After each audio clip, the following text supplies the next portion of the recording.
Évangile de Jésus-Christ selon saint Luc. Un jour, des gens rapportèrent à Jésus l'affaire des Galiléens que Pilate avait fait massacrer, mêlant leur sang à celui des sacrifices qu'ils offraient. Jésus leur répondit, « Pensez-vous que ces Galiléens étaient de plus grands pécheurs que tous les autres Galiléens pour avoir subi un tel sort? Eh bien, je vous dis, pas du tout. Mais si vous ne vous convertissez pas, vous périrez tous de même. » Et ces 18 personnes tuées par la chute de la tour de Siloé, pensez-vous qu'elles étaient plus coupables que tous les autres habitants de Jérusalem? Eh bien, je vous dis, pas du tout. Mais si vous ne vous convertissez pas, vous périrez tous de même. Jésus disait encore cette parabole. Quelqu'un avait un figuier planté dans sa vigne. Il vint chercher du fruit sur ce figuier et n'en trouva pas. Il dit alors à son vigneron, « Voilà 3 ans que je viens chercher du fruit sur ce figuier et je n'en trouve pas. Coupe-le, à quoi bon le laisser épuiser le sol? » Mais le vigneron lui répondit, « Maître, laisse-le encore cette année, le temps que je bêche autour pour y mettre du fumier. Peut-être donnera-t-il du fruit à l'avenir, sinon tu le couperas. »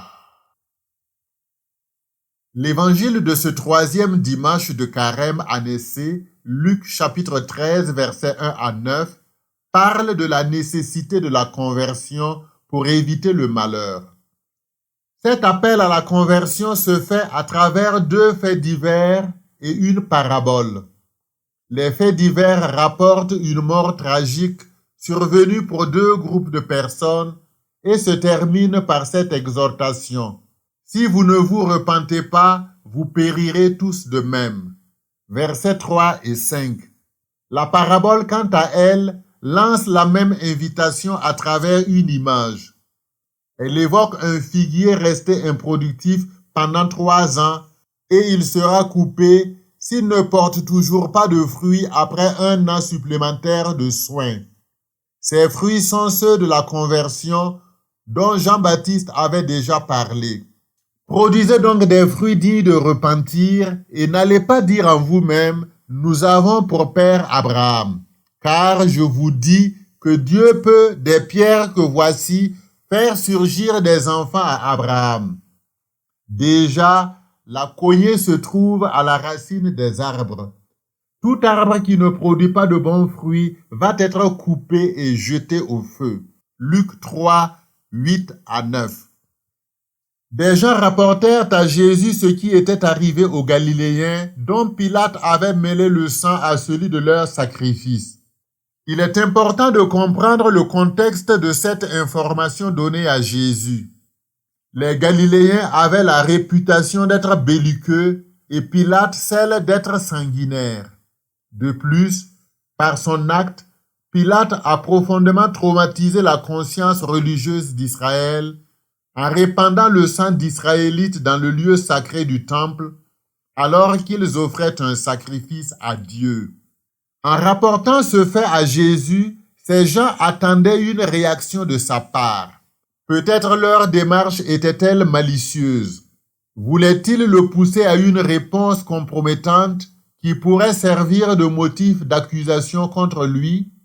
La réaction de Jésus pouvait être d'ordre politique ou religieux.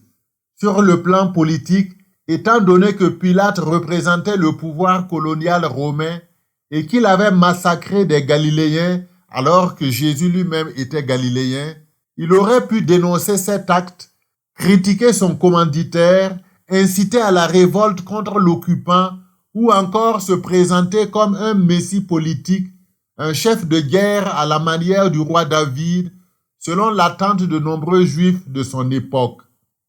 Pourtant, Jésus ne réagit pas de manière politique. D'un point de vue religieux, Jésus aurait pu adhérer à la théologie de la rétribution. Depuis l'époque des patriarches, on considérait que la richesse et le bonheur terrestre étaient le signe d'une vie juste bénie par Dieu, tandis que la pauvreté et le malheur étaient perçus comme le châtiment d'une vie mauvaise. C'est dans cette logique que Bildad explique à Job la mort tragique de ses fils. Dieu fausserait-il le droit? Le Tout-Puissant fausserait-il la justice? Si tes fils ont péché contre lui, il les a livrés à leur péché. Job 8, 3 à 4. De même, Éliphaz réprimande Job qui prétend souffrir tout en étant innocent. Cherche dans ton souvenir quel est l'innocent qui a péri. Où donc a-t-on vu disparaître les justes? Pour moi, j'ai vu ceux qui labourent l'iniquité et qui sèment le malheur en moissonner les fruits. Job 4, 7 à 8. C'est encore dans cet esprit que les disciples, voyant un aveugle de naissance, interrogent Jésus. Rabbi, qui a péché, lui ou ses parents, pour qu'il soit né aveugle? Jean 9, 2. Mais Jésus, sans donner une explication sur la souffrance, rejette fermement cette vision des choses. Il répond à ceux qui lui ont rapporté le fait divers. Pensez-vous que ces Galiléens aient été de plus grands pécheurs que tous les autres Galiléens pour avoir subi un tel sort? Non, je vous le dis. Luc 13, 2 à 3. Il refutera cette même logique dans le second fait divers qu'il mentionne. La réaction de Jésus est d'ordre religieux. Bien qu'il refute une explication erronée, sa réponse n'est pas explicative, mais interpellative. Pensez-vous que pour avoir subi pareil sort, ces Galiléens fussent de plus grands pécheurs que tous les autres Galiléens? Non, je vous le dis, mais si vous ne vous repentez pas, vous périrez tous pareillement. Le raisonnement sous-jacent est le suivant. Ces hommes sont morts. Ils étaient pécheurs, mais pas plus que ceux qui ont été témoins de leur mort ou qui en ont entendu parler. Mourir en état de péché n'est pas souhaitable.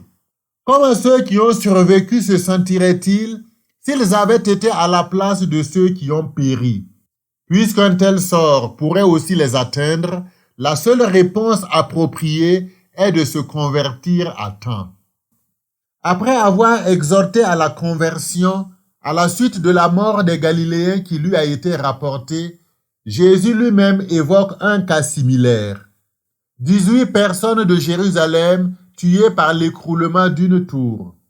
Au lieu de s'interroger sur la responsabilité des constructeurs de la tour ou sur l'éventuelle imprudence de ceux qui se trouvaient à proximité, il renouvelle son appel à la conversion pour les vivants. En citant un autre fait survenu à Jérusalem, Jésus semble corriger une insinuation des personnes qui lui ont rapporté le drame de Galilée. Les Galiléens ne sont pas de plus grands pécheurs que les habitants de Jérusalem. Si des Galiléens peuvent périr dans une catastrophe, des gens de Jérusalem peuvent subir le même sort. Tous sont pécheurs et ont besoin de conversion. Dans la perspective de Luc qui accorde autant d'importance aux païens qu'aux juifs, Jérusalem représente ces derniers et la Galilée les premiers. Le message sous-jacent est donc que juifs et païens sont tous appelés à la conversion et invités à entrer dans le salut de Dieu. Les deux faits divers sont suivis par la parabole du figuier planté dans une vigne qui, pendant 3 ans, ne donne aucun fruit. Le propriétaire de la vigne demande au vigneron de le couper, mais celui-ci négocie une année supplémentaire durant laquelle il va en prendre soin pour tenter de le rendre fructueux. Cette parabole est un appel supplémentaire à la conversion, mais intéressons-nous d'abord à ces images. Le propriétaire de la vie, c'est Dieu le Père, tel qu'il est présenté dans l'Ancien Testament. La vie, c'est Israël, une image bien ancrée dans la tradition biblique. Isaïe 5, 1 à 7. Le figuier, c'est chaque Israélite et par extension, tout croyant interpellé par l'appel à la conversion. Le vigneron, c'est Jésus, le médiateur entre Dieu et les hommes. Les 3 ans durant lesquels le propriétaire de la vigne n'a pas trouvé de fruits sur le figuier symbolisent un temps suffisant accordé à Israël pour produire du fruit. L'année supplémentaire représente le temps du ministère de Jésus cette année de grâce du Seigneur qu'il annonce dans la synagogue de Nazareth. Luc 4, 18 à 19. Par la parabole du figuier improductif qui, au lieu d'être immédiatement coupé, reçoit une année supplémentaire de soins, Luc met en avant un Jésus plein de miséricorde. Ce portrait contraste avec celui de l'évangile de Marc, dont il suit pourtant le plan, ainsi qu'avec la figure de Jean-Baptiste, qui annonçait un Messie venant avec la hache et le feu du jugement. Luc 3, 9 à 17. Là où Jean-Baptiste parlait de la cognée déjà posée à la racine des arbres, prête à couper tout arbre stérile, Jésus lui intercède encore et accorde un temps de grâce pour la conversion. De même, là où Marc rapporte que Jésus a maudit un figuier qui n'avait pas de fruits, Marc 11, 13 à 24, Luc le présente comme un vigneron qui négocie un temps de grâce et est disposé à se donner de la peine pour lui donner une seconde chance pour porter du fruit. Néanmoins, même dans l'évangile selon Luc où Jésus a un visage plus miséricordieux, le péché n'est pas occulté, la conversion reste une nécessité, le temps de grâce n'est pas illimité et la hache reste la conséquence définitive de l'impénitence. Que retenir de cet évangile en ce troisième dimanche de notre marche vers Pâques? Premièrement, ne tardons pas à répondre à l'appel de Dieu. Le temps de grâce que nous accorde le Seigneur est un don précieux, mais pas illimité. Chaque jour est une opportunité de conversion, une chance offerte pour porter du fruit. Ne remettons pas à demain la décision de nous tourner vers Dieu, car nous ne savons ni le jour ni l'heure où ce temps s'achèvera. Deuxièmement, ayons un cœur ouvert à la miséricorde de Dieu. Jésus est le vigneron patient qui intercède pour nous et prend soin de nos vies stériles afin qu'elles deviennent fécondes. Son amour et sa miséricorde nous précèdent toujours, mais ils exigent une réponse de notre part. Accueillons son œuvre en nous, laissons-nous façonner par son esprit et grandissons dans la sainteté. Troisièmement, convertissons-nous en prenant un chemin de vie et de fécondité. Dieu ne se réjouit pas de la perte du pécheur, mais de sa conversion. Choisir de nous détourner du péché, c'est choisir la vie, la paix et la joie véritable. Que notre foi ne soit pas stérile, mais qu'elle porte des fruits visibles d'amour, de justice et de miséricorde pour le salut du monde.